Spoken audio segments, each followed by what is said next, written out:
Hello dear student. तो आज start करते हैं क्वेश्चन नंबर 6 जो कि आपका लॉन्ग आंसर है। तो ये आप देख लेते हैं। ये क्वेश्चन नंबर 6 जो आपका है वो क्या है, क्या पूछा गया था और क्या इम्पोर्टेंट है। ठीक है, तो क्वेश्चन नंबर 6 देख लीजिए। Discuss various method of preparation of ointment. ठीक है, इसमें क्या बताना है आपको, इसमें डिस्कस करना है वेरियस मेथड्स, जो मेथड यूज़ किए जाते हैं किसमें, प्रिपरेशन ऑफ ऑइंटमेंट। जो प्रिपरेशन की जाती है ऑइंटमेंट बनाने में, जो मेथड यूज़ किए जाते हैं उनके बारे में आपको बताना है। ठीक है, तो सबसे पहले आप देख लेंगे कि ऑइंटमेंट होता क्या है, ऑइंटमेंट की डिफिनेशन, उसके बाद फिर जितने भी उसके मेथड्स हैं उस पर नज़र डालते हैं। ठीक है, तो स्टार्ट करते हैं। Ointment are semi solid preparation meant for external use only. ठीक है, स्किन और mucous membrane. They usually contain a medicament और medicaments dissolved, suspended or emulsified in an ointment base. They may contain a suitable antimicrobial preservatives. ठीक है, तो जो आपका ointment होता है, तो आपको पता है कि जो आपका ऑइंटमेंट है वो सेमी सॉलिड डोजेस फॉर्म होती है।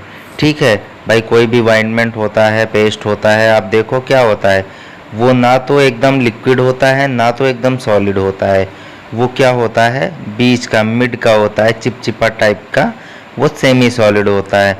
ठीक है, और ये कहाँ अप्लाई किया जाता है, ये केवल एक्सटर्नल यूज़ के लिए होता है, जो कि आप अपने म्यूकस मेम्ब्रेन पे अप्लाई करते हो।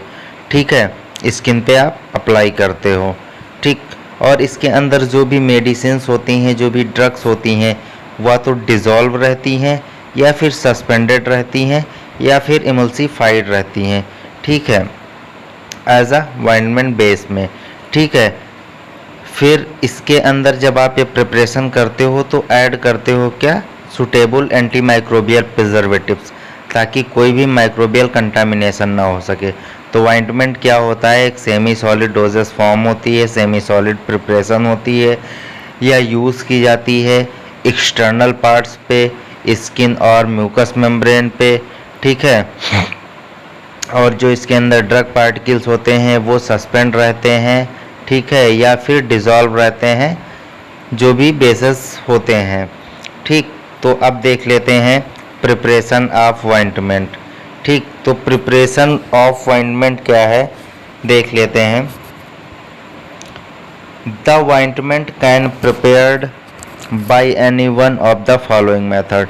ठीक है, जो प्रिपरेशन करते हैं ऑइंटमेंट की, तो ये 4 मेथड है, इनमें से हम कोई भी मेथड लेके ऑइंटमेंट प्रिपेयर कर सकते हैं। ठीक है, जो भी आपको मेथड बताया जाए। तो पहला जो मेथड है वो है ट्राइचुरेशन मेथड, दूसरा है इन्फ्यूज़न मेथड, तीसरा है केमिकल रिएक्शन मेथड और चौथा है इमल्सिफिकेशन मेथड। तो ये आपके 4 टाइप के मेथड होते हैं। इन्हीं मेथड की सहायता से हम ऑइंटमेंट की प्रिपरेशन करते हैं। ठीक है, तो एक एक जो भी मेथड है उसको अच्छे से एक्सप्लेन कर देंगे स्टेप वाइज। ठीक है, प्रोसीजर जो भी है, जैसे आप ऑइंटमेंट बनाते हो स्टेप वाइज इसको एक्सप्लेन करते हैं, तो देख लेते हैं। ठीक है, ट्राइचुरेशन मेथड। ट्राइचुरेशन मेथड में क्या होता है, सबसे पहले जब ऑइंटमेंट बनाते हो तो कोई ड्रग पार्टिकल्स लोगे आप, उसी का आप क्या करते हो, ड्रग पार्टिकल्स लेते हो, फिर बेस लेते हो, फिर आपस में मिक्स करके ही ऑइंटमेंट बनाते हो। तो इसी तरह ये ट्राइचुरेशन मेथड है। ट्राइचुरेशन मेथड मतलब आप एक दूसरे को ट्राइचुरेट करके जो भी ऑइंटमेंट प्रिपेयर करोगे वो बनाओगे पेस्टल और मोर्टार की सहायता से। तो सबसे पहले क्या करेंगे, fine powder the solid medicament. ठीक है, जो सॉलिड मेडिकामेंट होता है, जो फाइन पाउडर में कन्वर्ट होता है, उसको क्या कर लेंगे, ले लेंगे, जो भी आपकी रिक्वायरमेंट होगी। क्योंकि जब ऑइंटमेंट बनाते हैं आप, तो आपको बनाने के लिए एक फार्मूला होता है, उस फार्मूले के अकॉर्डिंग बनाते हैं आप ऑइंटमेंट। ठीक है, लेकिन मैं यहाँ पे केवल आपको मेथड बता रहा हूँ, मेथड ऑफ प्रिपरेशन, कि कौन कौन से मेथड यूज़ करके आप ऑइंटमेंट बना सकते हो। ठीक है, तो यहाँ मैं फार्मूला नहीं दे रहा हूँ। तो पहले आप फाइन पाउडर ले लोगे सॉलिड मेडिकामेंट को, देन क्या करोगे, इसीलिए मैंने डाउन एरो लगा दिया है ताकि आपको समझ में आ जाए। फिर नेक्स्ट क्या करोगे, weigh the required quantity of an ointment base. फिर आप क्या करोगे, जो भी बेस आपको लेना है उसको वे करोगी, जो भी आपकी रिक्वायर्ड क्वांटिटी होगी बेस की, जो आपको चाहिए होगी। फार्मूले में लिखा होगा कि आपको बेस कितना चाहिए, तो उस अकॉर्डिंग आप कैलकुलेट करोगे और वे करोगे ऑइंटमेंट बेस को, ठीक है। देन ऑइंटमेंट बेस को कैलकुलेट करके ले लोगे। फिर क्या करोगे, तीसरे स्टेप पे, triturate the solid medicament with a small amount of the base. आपको पता है आपने पहले फाइन पाउडर लिया जो मेडिकामेंट्स था, उसके बाद आपने क्या किया, कैलकुलेट किया, वे किया किसको, ऑइंटमेंट बेस को, और अब आपने क्या किया है, ट्राइचुरेट the solid medicament with a small amount of the base. अब आपने क्या किया, दोनों को आपस में मिक्स करके ट्राइचुरेट कर दिया, मतलब आपस में मिक्स कर दिया। स्मॉल अमाउंट ले लेंगे बेस का, क्योंकि कोई भी क्वांटिटी एकदम से आप नहीं लेते, जिस चीज़ में आप किसी चीज़ को डिज़ोल्व करते हैं उसका स्मॉल अमाउंट ही लेते हैं, बाद में उसका वॉल्यूम मेकअप करते हैं, तब आप पूरा मिला सकते हैं। फिर नेक्स्ट स्टेप क्या करेंगे आप, पहले तो आपने सॉलिड मेडिकामेंट ले लिया, उसके बाद आपने वे किया ऑइंटमेंट बेस को, फिर उसको क्या किया, ऑइंटमेंट बेस का थोड़ा सा अमाउंट लेके सॉलिड मेडिकामेंट को आपस में मिक्स कर दिया। फिर क्या करेंगे, add remaining quantity of the base unit the medicament. जो रिमेनिंग आपका ऑइंटमेंट बेस बच गया था, मैंने अब स्मॉल अमाउंट में बोला था, आपने स्मॉल अमाउंट में ले लिया, उसके बाद जो आप बचा हुआ आपका बेस है उसको क्या कर देंगे, ऐड कर लेंगे। फिर क्या कर लेंगे, उसको ट्राइचुरेट करेंगे, ठीक है। फिर क्या कर लेंगे, नेक्स्ट स्टेप में फिर आपका जो आपका ऑइंटमेंट है वो प्रिपेयर हो जाता है। फिर आप उसको क्या कर लोगे, स्टोर्ड इन सुटेबल कंटेनर, आप सुटेबल कंटेनर में स्टोर कर लोगे। देन क्या कर लोगे, लेबल कर दोगे और डिस्पेंस कर लोगे। तो आपको पता चल गया कि जो आपका ट्राइचुरेशन मेथड है वो क्या है। सबसे पहले आप जिस चीज़ का ऑइंटमेंट बनाने जा रहे हो उस चीज़ के ड्रग पार्टिकल्स ले लोगे, उसके बाद बेस ले लोगे वेइंग करके कि कितना आपको चाहिए, उसके बाद जो बेस लोगे उसका छोटा सा अमाउंट आप लेके उस ड्रग पार्टिकल को उसमें मिक्स कर दोगे। उसमें मिक्स करने के बाद फिर जो रिमेनिंग अमाउंट आपका बेस का बचा हुआ था उसको भी ऐड करके ट्राइचुरेट कर दोगे और आपका ऑइंटमेंट बन जाएगा। फिर ऑइंटमेंट बनने के बाद भाई आपको कंटेनर लेना होगा, उसमें आपको स्टोर करना होगा। स्टोर करने के बाद आप उस पर लेबल करेंगे, ठीक है, उसमें मैन्युफैक्चरिंग डेट और उसका नाम सब कुछ आप उस पर मेंशन करोगे। फिर क्या कर दोगे, उसको डिस्पेंस कर दोगे, ठीक है। तो ये आपका था ट्राइचुरेशन मेथड। अब नेक्स्ट देख लेते हैं फ्यूज़न मेथड, ठीक है। आपके 4 मेथड थे, तो अब उसमें से आपका दूसरा मेथड है फ्यूज़न मेथड। फ्यूज़न मेथड से ही पता चल रहा है कि किसी चीज़ को आप फ्यूज़ करके आप उसकी प्रिपरेशन करोगे। तो इसमें देख लेते हैं, ointment base contain a number of solid ingredients of different melting points. आपको पता है जो भी इंग्रेडिएंट्स होते हैं, जो भी बेसेस होते हैं, सबके अलग अलग मेल्टिंग पॉइंट होते हैं। भाई सबका मेल्टिंग पॉइंट एक समान तो होता नहीं है, सबका अलग मेल्टिंग पॉइंट होता है। जैसे सबकी शक्ल एक जैसी नहीं होती है, वैसे बेसेस के मेल्टिंग पॉइंट्स भी एक जैसे नहीं होते हैं। अब क्या करोगे, melt then in decreasing order to their melting point. जो आप सबस्टांस लोगे जब फ्यूज़न मेथड को फॉलो करोगे तो उसको डिक्रीजिंग ऑर्डर में आप क्या करोगे, मेल्ट करोगे। मतलब सबसे पहले आप जो मेल्ट करोगे वो ज़्यादा मेल्टिंग पॉइंट वाला होना चाहिए, उसके बाद उससे कम, फिर उससे कम, फिर सबसे कम। इंक्रीजिंग ऑर्डर नहीं, डिक्रीजिंग ऑर्डर, मतलब घटता हुआ क्रम। सबसे पहले बड़ा वाला, उसके बाद छोटा वाला, फिर उससे छोटा वाला, ताकि ओवरहीट ना हो। क्योंकि फिर अगर कम मेल्टिंग पॉइंट वाला आपने पहले वो कर दिया, मेल्ट कर दिया, जिसका 20 डिग्री सेंटीग्रेड टेम्परेचर पे वो मेल्ट होता है, उसके बाद फिर 40 वाला जब मिक्स करोगे तो जो 20 वाला मेल्ट हो चुका है, तो जब 40 वाला मेल्ट करोगे तो उसका टेम्परेचर 40 डिग्री बढ़ाना पड़ेगा। तो जब 40 डिग्री बढ़ाओगे तो 20 डिग्री सेंटीग्रेड पे जो मेल्ट हुआ है वो ओवरहीट हो जाएगा, और उस केस में क्या हो जाएगा, जो आपका बेस है जिसको आप मेल्ट कर रहे हैं वो डिस्ट्रॉय हो जाएगा, इनएक्टिव हो जाएगा, तो कोई भी रिस्पॉन्स पॉजिटिव वो शो नहीं कर पाएगा। इसलिए डिक्रीजिंग ऑर्डर में इसको बनाते हैं। ठीक, फिर देन क्या करते हैं, that the substance with highest melting point should be melted first. ठीक, इसमें दिया हुआ है कि जो हाईएस्ट मेल्टिंग पॉइंट वाला होगा उसको सबसे पहले मिक्स करेंगे।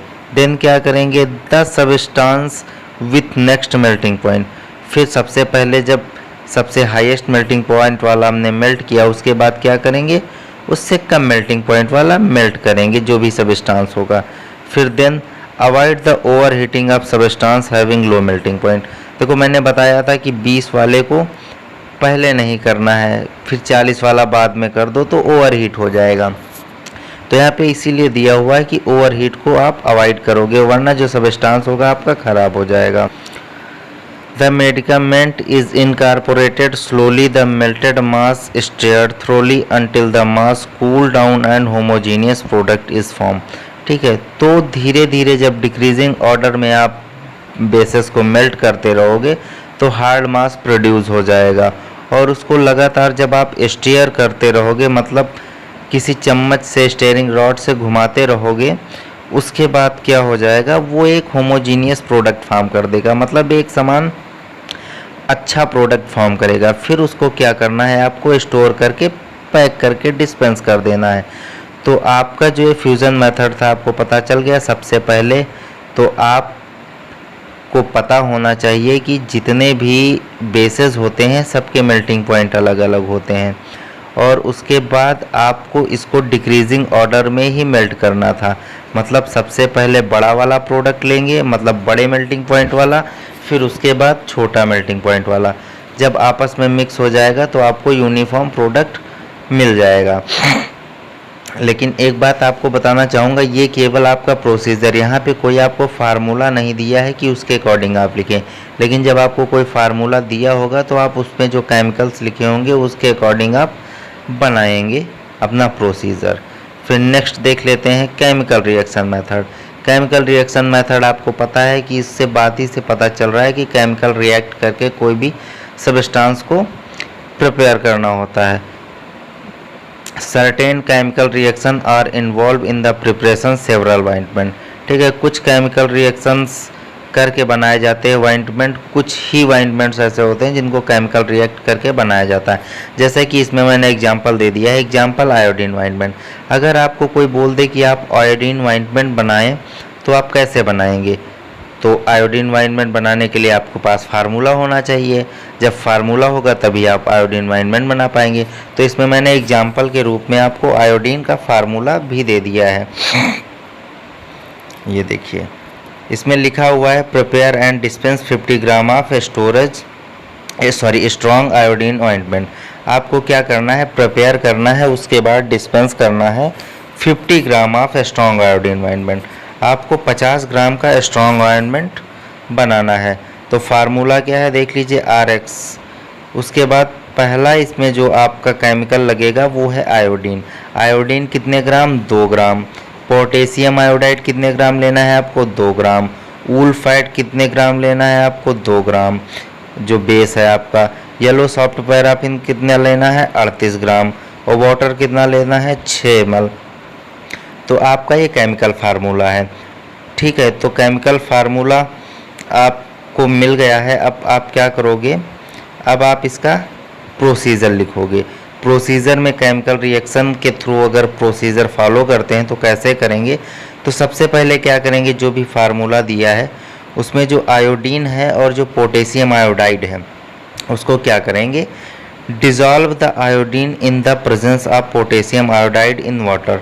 ठीक है, डिज़ोल्व करना है आयोडीन को, ठीक है, किसमें, वाटर में, और किसके प्रेजेंस में, तो वो हो जाएगा पोटेशियम आयोडाइड के प्रेजेंस में आपको डिज़ोल्व करना है।